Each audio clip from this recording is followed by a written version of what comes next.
नमस्ते। ज्ञान lovers YouTube channel में आप सबका स्वागत है। नमस्ते। आज हम शेक्सपियर के एक बहुत ही मशहूर नाटक जूलियस सीजर की कहानी में गहराई से उतरेंगे। बिल्कुल एक क्लासिक है ये। हाँ जी, ये एक ऑडियो अनुभव है, तो हेडफोन्स लगा लें और कहानी का आनंद लें। और हमारी कोशिश रहेगी कि इस मुश्किल से लगने वाले नाटक को एक दिलचस्प कहानी ही तरह समझें। हाँ, इसे आसान और मनोरंजक बनाते हैं। तो कहानी शुरू होती है प्राचीन रोम में। सबसे पहले चलिए मिलते हैं मुख्य किरदारों से। हाँ, ये जरूरी है। सबसे पहले जूलियस सीजर, रोम के महान जनरल, जनता में बहुत लोकप्रिय। लेकिन कुछ लोगों को लगता है कि वो कुछ ज्यादा ही शक्तिशाली हो रहे हैं। राजा बन सकते हैं और रोम का गणतंत्र मतलब रिपब्लिक खतरे में पड़ सकता है। और इनके साथ हैं कैशियस, एक चालाक सेनेटर। इन्हें सीजर बिल्कुल पसंद नहीं है। हाँ, और यही ब्रूटस को उकसाते हैं साजिश के लिए। फिर है मार्क एंटनी, सीजर के वफादार दोस्त और कमाल के वक्ता।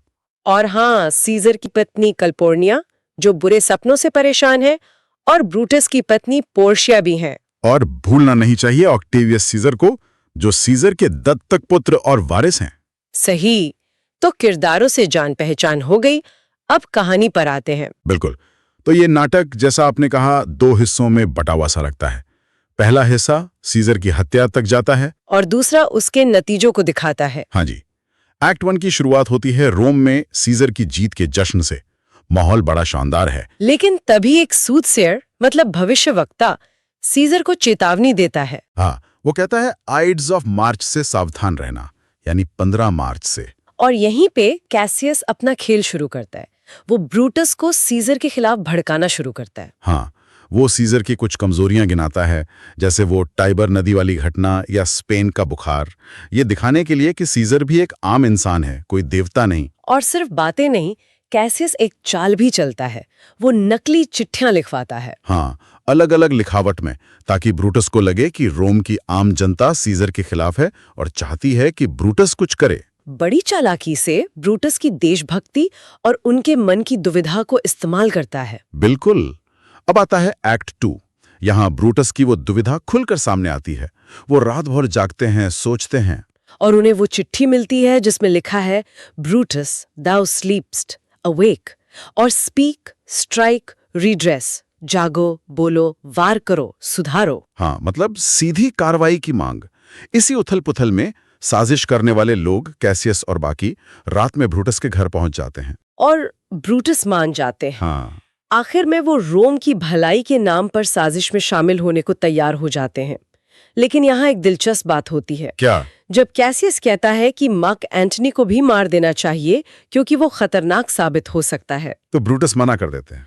कहते हैं, let's be sacrificers but not butchers Cassius. सही। हम बलि देने वाले बने, कसाई नहीं। ये उनके किरदार की जटिलता दिखाता है। वो इसे एक जरूरी पवित्र काम मानते हैं, मार काट नहीं। उधर पोर्शिया परेशान है अपने पति के बदले व्यवहार से, और दूसरी तरफ कैल्पर्निया वो डरावना सपना देखती हैं। हाँ, कि सीजर की मूर्ति से खून बह रहा है और रोमन लोग उसमें हाथ धो रहे हैं। वो सीजर से मिन्नतें करती हैं कि आज बाहर ना जाएं। सीजर लगभग मान भी जाते हैं ना। हाँ। लेकिन तभी डेशियस ब्रूटस आ जाता है। वो भी साजिश में शामिल है। और वो सपने का मतलब ही बदल देता है। बिल्कुल। वो कहता है कि खून बहने का मतलब है सीजर रोम को नई ताकत देंगे, और ये भी कहता है कि सेनेट आज उन्हें ताज पहनाने वाली है। अगर वो डर कर घर बैठ गए तो मौका चूक जाएंगे, और सीजर मान जाते हैं। हाँ, अपनी महत्वाकांक्षा के चलते। रास्ते में उन्हें आर्टिमेडोरस एक खत देने की कोशिश करता है जिसमें साजिशकर्ताओं के नाम हैं। और वो सूदसेयर भी फिर मिलता है, कहता है, आई सीजर बट नॉट गॉन। हाँ सीजर, पर अभी दिन खत्म नहीं हुआ। लेकिन सीजर इन चेतावनियों को नजरअंदाज कर देते हैं। और फिर आता है एक्ट 3। कैपिटल पहुंचते हैं। हाँ, और साजिशकर्ताओं ने घेर लेते हैं। बहाना बनाते हैं मेटलिस तिम्बर के भाई की सजा माफी का। और फिर कैस का पहला वार करता है। और उसके बाद बाकी सब। सीजर जब अपने दोस्त ग्रूटस को भी खंजर के साथ देखते हैं, तब उनके मुंह से निकलता है, ई टू ब्रूटे देन फॉल सीजर। तुम भी ब्रूटस, तो फिर सीजर का गिरना ही सही। ओफ, बहुत मार्मिक क्षण है ये, गहरे विश्वासघात का। इसके बाद साजिशकर्ता अपने हाथ खून से रंगते हैं। और तभी मार्क एंटनी आता है।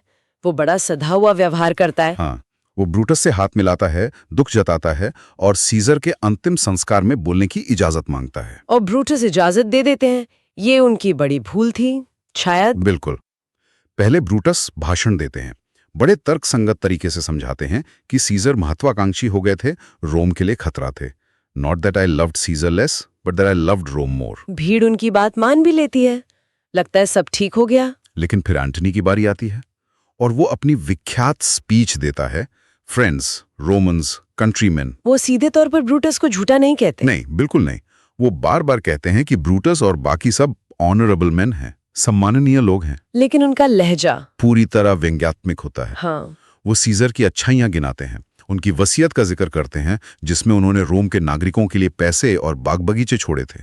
सीजर के जख्म दिखाते हैं और धीरे धीरे बड़ी चालाकी से भीड़ की भावनाओं को भड़का देते हैं। नतीजा ये होता है कि भीड़ गुस्से से पागल हो जाती है, साजिशकर्ताओं के खिलाफ। यहाँ तक कि वो बेचारे कवि सिना को सिर्फ इसलिए मार डालते हैं क्योंकि उसका नाम एक साजिशकर्ता जैसा है। कितनी भयानक बात है। हाँ, भीड़ का उन्माद। ब्रूटस और कैसियस को जान बचाकर रोम से भागना पड़ता है। इसके बाद एक्ट 4 में कहानी पहुंचती है सार्डिस के पास, फौजी कैंप में। हाँ, अब रोम पर एंटनी, ऑक्टेवियस और लेपिडस का राज है।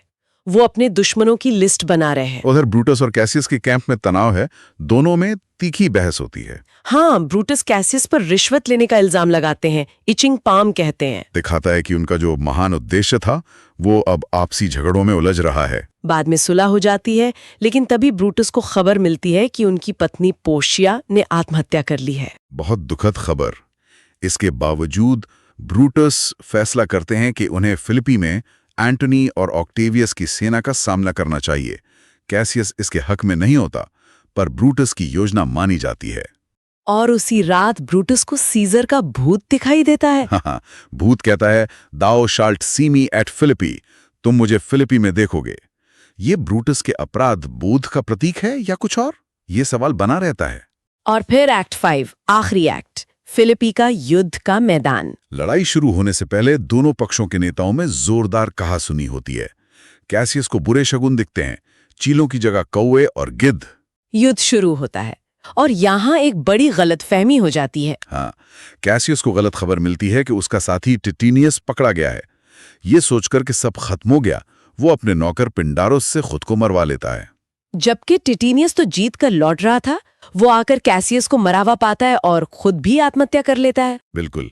इसके बाद ब्रूटस की सेना भी हारने लगती है। जब हार निश्चित दिखती है तो ब्रूटस वो भी आत्महत्या कर लेते हैं, अपने एक सैनिक स्ट्रैटो की मदद से अपनी ही तलवार पर गिरकर। हाँ, अंत में एंटनी ब्रूटस के शव के पास आते हैं और उनकी तारीफ करते हैं। कहते हैं, this was the noblest Roman of them all.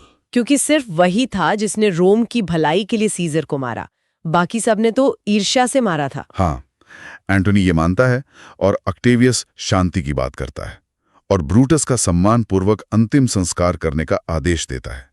और यहां नाटक खत्म होता है। तो ये थी जूलियस सीजर की कहानी। सोचने वाली बात है कि देशभक्ति और निजी महत्वाकांक्षा के बीच की वो महीन रेखा। हाँ, और दोस्ती, धोखा, नियति, बहुत सारे सवाल छोड़ जाता है ये नाटक। क्या ब्रूटस नायक था या दुखद रूप से भ्रमित? और वो बात कि men at some time are masters of their fates। क्या इंसान वाकई अपनी किस्मत का मालिक होता है? ये गहरे सवाल हैं। इस चर्चा को सुनने के लिए बहुत धन्यवाद। जी हाँ, धन्यवाद। अगर आपको ये विश्लेषण पसंद आया हो तो प्लीज वीडियो को लाइक करें और ज्ञान लवर्स चैनल को सब्सक्राइब करना न भूलें। और आप इसे अपने दोस्तों के साथ शेयर भी कर सकते हैं। बिल्कुल। जल्दी मिलेंगे एक नई कहानी के साथ। नमस्कार। नमस्कार।